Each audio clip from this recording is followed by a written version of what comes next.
Data charts, diagrams, and graphs in statistics.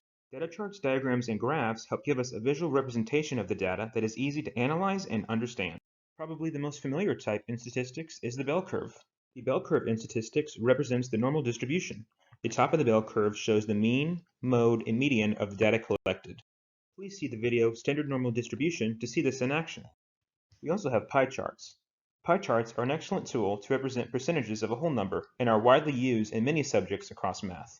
We have bar graphs. Bar graphs are an excellent tool to show differences between groups and track changes in value.